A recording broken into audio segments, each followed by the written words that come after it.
তো দেখো ব্রালেটের ওপরেই যখন পরলাম শিফন শাড়িটা, সরি জর্জেট শাড়িটা, তখন মনে হলো এরকম একটা প্রিন্টেড ব্রালেট দিয়ে পরি, যেটাতে নাকি ভীষণ ভালো লাগে দেখতে, ভীষণ গর্জিয়াস লাগে, অ্যাট্রাকটিভ লাগে। আর জর্জেট আর শিফন এরকম শাড়ি যে নিজের গ্ল্যামারে নিজেই মানে কি বলবো, একদম নিজেই একাই একশো আর কি, এক কথায় বলতে গেলে। তো যাই হোক, এই যে আমি এরকম ভাবে পরে নিয়েছি একটা প্রিন্টেড ব্রালেটের উপরে এরকম একটা জর্জেট শাড়ি, যেটা ভীষণ সফট, তোমরা জানো, এর আগেও দেখেছো, ভীষণ সফট আর পরে কিন্তু ভীষণ আরাম।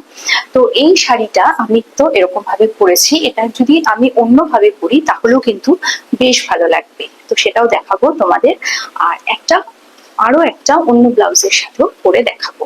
হে guys, good evening and welcome to my channel tips up bag. কেমন আছো তোমরা সবাই? আশা করছি সবাই ভালো আছো, আর তোমাদের ভালোবাসায় আমিও ভালো আছি। সো চলো, এই শাড়িটা তো আমি এরকম ভাবে এটার উপর পরে দেখালাম। এবার যদি আমি এটাকে আরেকটু অন্যভাবে অন্য লুকে পরি তাহলে কিরকম লাগবে। তো দেখো, এই শাড়িটা কিন্তু আমি পরে নিচ্ছি এরকম ভাবে।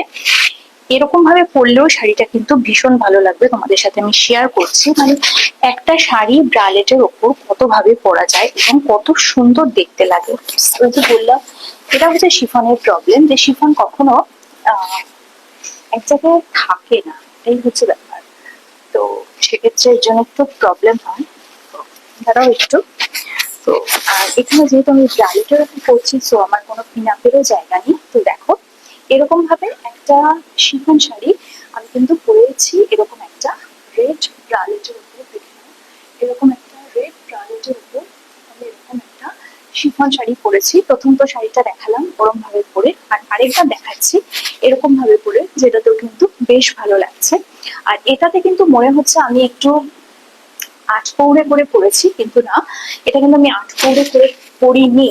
এটা কিন্তু আমি নর্মাল ওয়েতেই পরেছি, মানে নর্মাল এরকম দেখতে পাচ্ছ, কুচি রয়েছে এখানে, এবং কুচির সাথে কিন্তু আমি এটা পরেছি।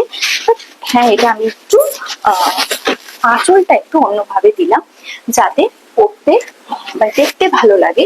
এবং দেখো, এই যে আমি আঁচলটা দিয়েছি, এখানে আমি বিভিন্ন জায়গায় এই যে এরকম বুঝে নিচ্ছি, তার কারণ হচ্ছে এটা খুলে যাবে না, না হলে খুলে যাবে। কেননা এই যে শিফন শাড়ি না, এগুলো একটু তো সিল্কি টাইপের হয়, এগুলো মানে সিকিউর করার জন্য প্রচুর পিন আপ করতে হয়, যে পিন আপটা আমি যেহেতু এখন ব্রালেটের উপর পরেছি বলে করতে পারছি না, তো সেই কারণে আমাকে এরকম ভাবে এটা বুঝে নিতে হচ্ছে।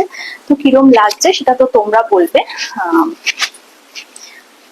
প্রপারলি হচ্ছে না, মানে আমি স্যাটিসফাইড হচ্ছে না, তোমাদের আর কি শেয়ার করবো অ্যাট লাস্ট। তো দেখো, এরকম ভাবে পরেছি। আর এটাতে মনে হচ্ছে না আমি একটু ট্রেডিশনাল ওয়েতে শাড়ি পরেছি, বাট না, এটা আমার কিন্তু কুচি আছে, যেরকমটা বললাম একটু আগে। তো কুচির সাথে আমি শাড়িটা এরকম ভাবে পরেছি। ব্রালেটের সাথে এরকম একটা শাড়ি পরে কিরম লাগছে সেটা তোমরা বলবে। এটা হচ্ছে আমার ব্যাক লুক, এবং ব্যাক লুকটা একটু ঠিক করে নি শাড়িটা তো। এবং এই যে আমার ব্যাক লুক হচ্ছে এটা, আর এটা হচ্ছে আমার ফ্রন্ট লুক। তো দেখতেই পাচ্ছ। আর আঁচলটা আমি যেরকম দেওয়ার চেষ্টা করছি কিছুতেই সেরকম থাকছে না। তো দেখো, এরকম ভাবে আমি আঁচলটা দিয়ে দিলাম, আবারও সেই পড়েই গেল। তো আঁচলটা সিকিউর করার জন্য এর আগের ভিডিওগুলোতে যেরকম আমি দেখেছিলাম এখানে একটা নট বেঁধে নেওয়া, সেটাও তোমরা বেঁধে নিতে পারো।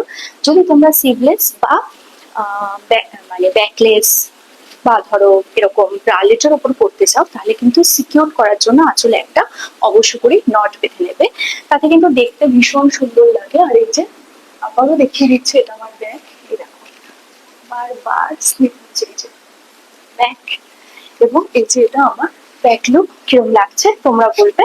আর ভালো লাগলে প্রচুর প্রচুর শেয়ার করবে, সাথে থাকবে। কালকে আসবো অবশ্যই একটা নতুন ভিডিও নিয়ে, ততক্ষণ